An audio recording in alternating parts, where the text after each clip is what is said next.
Il appartient, je le redis aux Palestiniens comme aux autres, de quelque origine qu'ils soient, de décider eux-mêmes de leur sort, à l'unique condition qu'ils inscrivent leurs droits dans le respect du droit des autres, dans le respect de la loi internationale et dans le dialogue substitué à la violence. Je n'ai pas plus qu'un autre à trancher qui représente ce peuple et qui ne le représente pas. Comment l'OLP, par exemple, qui parle au nom des combattants, peut-elle espérer s'asseoir à la table des négociations tant qu'elle déniera le principal à Israël, qui est le droit d'exister et les moyens de sa sécurité? Le dialogue suppose que chaque partie puisse aller jusqu'au bout de son droit, ce qui, pour les Palestiniens comme pour les autres, peut, le moment venu, signifier un État. La France approuvera ce qui sera dialogue ou approche de dialogue, comme elle observera avec inquiétude toute action unilatérale qui, de part ou d'autre, retarderait l'heure de la paix. Je ne sais s'il y a une réponse acceptable par tous au problème palestinien, mais nul doute qu'il y a problème, et que non résolu, il pèsera d'un poids tragique et durable sur cette région du monde. J'en parle non seulement parce que j'obéis à ce que je crois être mon devoir, mais aussi parce que la paix mondiale, déjà si compromise, voit s'accumuler de nouvelles menaces dans les secousses de l'Europe et dans les conflits multiples du Proche-Orient et du Moyen-Orient. Toute crise locale, mesdames et messieurs, toute crise régionale qui dure, attire comme un aimant les puissants de ce monde qui cherchent toute occasion d'exercer leur rapport de force. Toute crise locale ou régionale qui dure échappe un jour à ses protagonistes au bénéfice de plus forts qu'eux. Dans sa volonté farouche de survivre, votre peuple, j'en suis sûr, saura tirer de son génie les ressources d'intelligence et de courage qui changeront pour lui et pour d'autres la peine en joie et l'angoisse en espoir. Je voudrais, avant de conclure, vous dire ces simples mots. Chaim arukin veshalom li am Israël. Chaim arukin veshalom li am Ha'ezor. Longue vie au peuple d'Israël, longue vie au peuple de la région. Oui, shalom, amis, et longue vie. Alors, on est en 1982, en mars 82. C'est encore la guerre froide, il y a toujours l'Union soviétique, toujours les dirigeants, c'est encore Brejnev, tous ces dirigeants Kakoshim de la fin. Donc c'est encore l'Est-Ouest, la paix garantie par la dissuasion nucléaire mutuelle, la compétition de l'Est et de l'Ouest dans ce qu'on appelait encore le tiers-monde, expression qui n'a plus de sens aujourd'hui. François Mitterrand a été élu président de la République en mai 81. Il est très attaché historiquement à Israël, mais depuis longtemps, il a évolué à partir de l'attitude, disons, pro-israélienne du départ 4e République.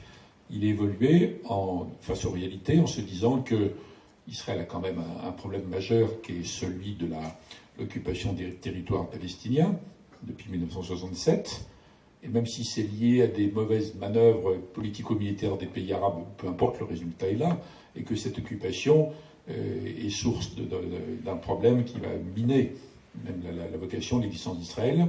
Donc il pense qu'il y a quelque chose à faire, en fait, en tant qu'ami d'Israël et en tant que quelqu'un qui est sensible au drame palestinien qu'il a découvert il y a assez longtemps.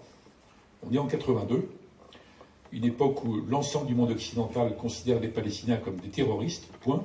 Et alors, nous autour, on ne sait pas très bien jusqu'où il veut aller, parce qu'il n'est pas obligé d'aller en Israël, en fait.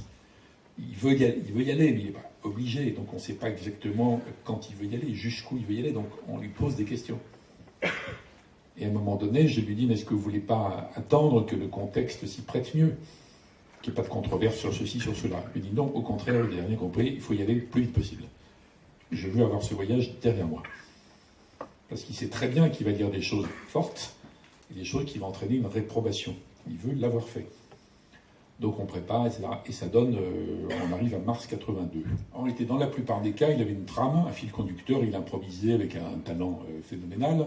Et dans les grands discours, il regardait ça de très près, il relisait chaque mot, il sous-pesait chaque mot, et il avait son stylo Waterman, l'encre bleue, et il testait, notre système élyséen était composé pour ça, il testait sur des sensibilités variées en fait. Alors, dans l'affaire de la Knesset, moi j'avais dit à Bérégovoy, j'étais conseiller diplomatique, qu'est-ce qu'il faut préparer que pour... Il m'a dit, j'en sais rien, c'est très délicat. Bon, j'avais demandé à Jacques Attali qui m'a dit, écoute, je sais pas, je vais voir, je vais te dire. Bon, personne n'avait une idée très claire de ce qu'il allait. Donc on lui a fait un projet, mauvais bien sûr, mais c'est la réaction, vous savez, c'est le caillou qu'on met dans l'huître qui fabrique une perle après. Donc on lui un projet, il dit ça va pas du tout, et il s'est mis à fabriquer son propre discours. Alors, donc, tous les jours qui précèdent, puis dans l'avion, il y avait toujours une des 4 secrétaires particulières qui accompagnaient Mitterrand à l'époque, c'était sur des machines à écrire. Enfin bon, elle arrive là-bas, et à la Knesset, il y avait un petit bureau, et dans l'hôtel King David, il y avait un petit bureau pour travailler toute la nuit. Et toute la nuit, il a peaufiné en testant sur Jacques Attali et sur Claude Chesson. Et finalement, il arrive à la Knesset. Donc, vous voyez le contexte. Hein. Aucun dirigeant au monde n'a accepté l'idée d'un État. Et tous les autres diront, on ne parle pas que des terroristes. Et il dit, si je ne dis pas ça, je ne suis pas fidèle à mon rôle, je ne suis pas fidèle à ma mission, mon voyage ne sert à rien et je ne suis pas courageux par rapport à mes amis israéliens. Il n'a aucune relation avec Arafat, il l'a vu une fois, mais c'est après qu'une relation se développera. Les dirigeants arabes, il les connaît un peu, il les a un peu vus au début, il a vu Sadat, puis déjà Moubarak et quelques autres, mais les dirigeants arabes, en fait, ne le poussent pas du tout, hein. Ils le laissent se débrouiller. Et il n'y a pas de demande des dirigeants arabes de quelques pays que ce soit disant c'est un sujet prioritaire. Ils ont toujours eu un double langage là-dessus. Donc il est un peu seul, en fait. Un peu seul avec sa conscience historique. Donc il arrive de loin, et à travers des formules typiquement mitterrandiennes, apparemment interrogatives, il en vient à l'idée que chaque peuple a droit. Il met plein de conditions. Il disait... Comment l'OLP pourrait imaginer que, si elle ne remplit pas telle et telle condition, comment pourrait-elle aller au bout du processus qui, peut-être, le jour venu, pourrait aboutir à un État? Donc vous avez un exemple typique de du talent, sensibilité, astuce en même temps, puisque son idée, c'est pas de les provoquer, c'est pas de partir sous les tomates, c'est de faire en sorte qu'une partie d'entre eux, même très nationalistes, se disent, en fait, il a raison quand même. Quelque part, il a raison, cet homme qui nous aime, qui nous respecte, qui est attaché à ce qu'on représente, il a raison. Il faut qu'on se pose cette question. Donc il a toujours cherché à parler aux Israéliens, même les plus sionistes qui soient, qui veulent qu'Israël perdure, en leur disant vous devez régler cette question. Donc c'est un discours très important. Mais Mitterrand n'a jamais eu en Israël les partenaires dont il avait besoin pour mener cette politique. Il n'y a jamais eu... des dirigeants israéliens prêts vraiment à faire la paix, quoi. Ce qui suppose des compromis quand même extrêmement douloureux et difficiles du côté israélien comme du côté palestinien.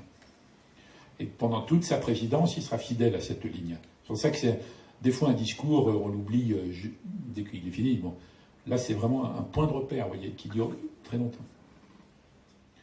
Et pour que le Conseil européen, pas des 28 d'aujourd'hui, mais à l'époque, ça devait être le Conseil européen 15, reprenne un texte très proche de ce que Mitterrand avait dit en 82, il faut attendre 1999. Donc ça vous donne un exemple tangible de ceux qui se disent « mais pourquoi l'Europe ne dit pas ceci, cela ?» Les Européens, ils ne sont pas d'accord entre eux sur des sujets sensibles. Espérer que le processus s'enclencherait, que la France serait un des parrains de tout ça, grâce à son lien avec Israël, ses relations construites avec les Palestiniens, etc. Ça ne s'est pas produit. Il aurait peut-être que s'il y avait eu en mars 82, là où nous sommes, un président américain conscient du fait qu'il faut absolument régler ce problème pour des raisons stratégiques et historiques, qu'il faut le régler avec des nationalistes, et sans attendre que le sujet soit pourri par une approche religieuse dégénérée, islamiste, ou bien la montée de mouvements extrémistes juifs de l'autre côté.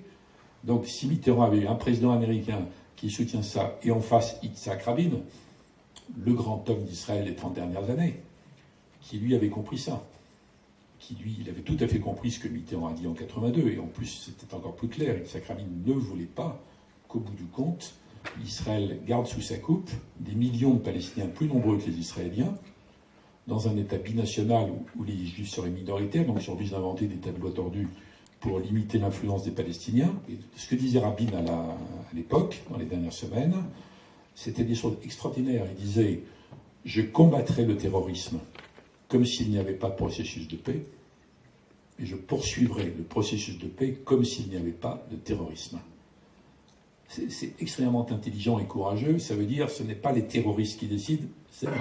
Allez-y. Bonsoir. Je voudrais vous demander comment ce discours fort de Mitterrand en 82 est reçu par la Knesset, comment c'est relayé par les médias et quelle a été la réaction de la population, si vous avez des éléments en Israël. Alors, au sein de la Knesset, Begin a répliqué. D'ailleurs, vous le voyez là, il se dit quand est-ce qu'il va nous dire un truc sur les Palestiniens quand il écoute, là, vous voyez. Quand est-ce qu'il va arrêter de nous raconter des trucs aimables sur Israël et qu'est-ce qu'il va nous dire? Bon, Begin a dit, déclaration, la seule chose qui s'oppose à une amitié sincère entre Israël et la France, c'est votre soutien à l'État palestinien. Tout de suite après. Donc ça, c'est la ligne du Likoud.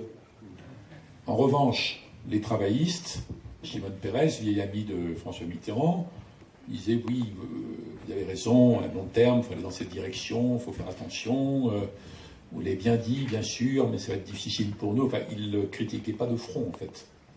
Par ailleurs, il y a toujours eu en Israël un camp de la paix, qui a ceci de particulier qu'il n'est pas organisé, c'est pas un parti politique, c'est bourré de gens extraordinaires, c'est bourré d'intellectuels, c'est bourré d'ONG, c'est bourré de journalistes, il y a le journal Haaretz, il y a plein de gens, c'est bourré de militaires. Maintenant, par exemple, quand il y a des textes du camp de la paix, il y a très souvent les anciens chefs des services secrets. Puis les militaires, ils connaissent le terrain, ils savent très bien que c'est complètement inepte du point de vue israélien de vouloir garder à tout prix le contrôle sur les Palestiniens en dehors de toute considération humanitaire. Donc il y a une réaction diversifiée quoi, par rapport aux réactions officielles dures, réaction de l'opinion, pas complètement fermée. Donc mars 82, mars 2015, ça fait donc 33 ans, c'est déjà plus en gros. La question qu'on se pose tous, c'est pourquoi est-ce que c'est pas encore réglé? Alors je voulais vous la poser dans ces termes-là. Est-ce que c'est parce qu'il y a trop de pays qui ont intérêt à ce que ça continue ou pas assez de pays qui ont intérêt à ce que ça s'arrête? C'est pas ça, parce que ça se joue dans un tout petit nombre de pays en fait. En réalité, les Israéliens sont partagés eux-mêmes. Hein, il y a un camp de la paix dont j'ai parlé, formidable, qui est souvent majoritaire dans l'opinion. C'est par là qu'assez souvent en Israël, il y a 50% ou plus des gens qui acceptent l'idée d'un État palestinien, à condition que leur sécurité soit assurée, mais c'est normal ça. Bon, il n'est pas organisé, il n'a pas de parti, il n'a pas de candidat aux élections. Les Israéliens ne votent pas sur ce sujet, ils votent comme tout le monde sur la situation économique et sociale. Peut-être un peu sur des sujets internationaux, mais marginalement en fait. Ils sont moins excités que nous sur le sujet en fait. C'est pas le déterminant de leur vote. Il n'y a pas de force qui soit capable de imposer à Israël une solution. La solution, ça consiste à évacuer les territoires occupés. C'est à eux qu'on demande d'évacuer, c'est pas aux Palestiniens. Hein. Donc il faut évacuer les territoires occupés. Il faut lancer un appel pour que tous les habitants des colonies qui sont prêts à partir ailleurs qu'une aide financière partent. Il y a plein de jeunes couples qui y vont parce que c'est moins cher, c'est tout. Il y a aussi des colons fanatiques qui y vont pour tirer sur les Arabes. Bon. Donc il faut des Israéliens qui aient le courage de faire ça, sans se faire assassiner comme Rabin. Donc vous voyez, il n'y a pas l'élément de force. En plus, le lobby des colons est très important. Il y a quand même des centaines de milliers de colons maintenant. Et le lobby des colons est plus dur que le Likoud. Donc l'influence des colons sur le gouvernement est plus forte que celle du gouvernement sur les colons. Le gouvernement aujourd'hui ne pourrait pas faire évacuer par la force 2 à 300 000 types. Hein. C'était fait par Begin dans le Sinaï, c'était fait par Sharon à Gaza. Mais ce n'est pas possible globalement. C'est pas parce qu'il n'y a pas assez de pays dans le monde qui s'intéressent au sujet. C'est parce que si vous arrivez au point précis, il n'y a personne qui puisse faire pression sur Israël. Les pays arabes s'en fichent, en réalité. Ils font des déclarations comme ça, mais ça leur casse les pieds. Ils seraient très contents que ce soit... Si c'est réglé, ils donneront plein d'argent à l'État palestinien pour se développer après, mais ils n'ont pas envie, ils ont d'autres soucis en réalité, et parfois même ils sont d'accord avec Israël. Ceux qui ont peur du retour de l'Iran dans le jeu, ils sont d'accord avec Israël. Donc ils ne forment pas une coalition des pays arabes, prêts à employer leurs moyens, par exemple pétroliers, pour forcer la décision des États-Unis. Quant aux États-Unis, j'en ai parlé tout à l'heure, même si un président américain se met en colère en disant « ça suffit comme ça », on va régler la question de l'État palestinien, il y en a pour un mois, tout le monde sait ce qu'il faut mettre dedans. D'accord, hein.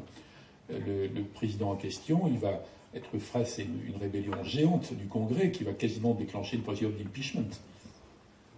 Parce que l'influence du Likoud sur le Congrès est beaucoup plus forte que l'influence du président sur le Congrès et du président sur Israël. Donc vous voyez, il n'y a pas besoin de chercher des explications plus larges, en fait. C'est ça le nœud du truc. Donc il faudrait la conjonction entre un président américain déterminé, un nouvel Yitzhak Rabin courageux, qui prend à témoin la grande opinion israélienne, qui la rassure et qui avance très vite. Et ce n'est pas un problème israélo-palestinien, parce que ceux qui veulent se débarrasser cyniquement du sujet, cyniquement ou par incompétence, en disant qu'il faut relancer la négociation israélo-palestinienne, c'est parler pour ne rien dire. Ils sont totalement bloqués, les Palestiniens ont tout donné, ils n'ont rien à donner, et les Israéliens ne veulent pas. Et ceux qui voudraient, ils ne sont pas au pouvoir. Donc vous voyez, il n'y a pas d'explication plus générale, en fait, malheureusement.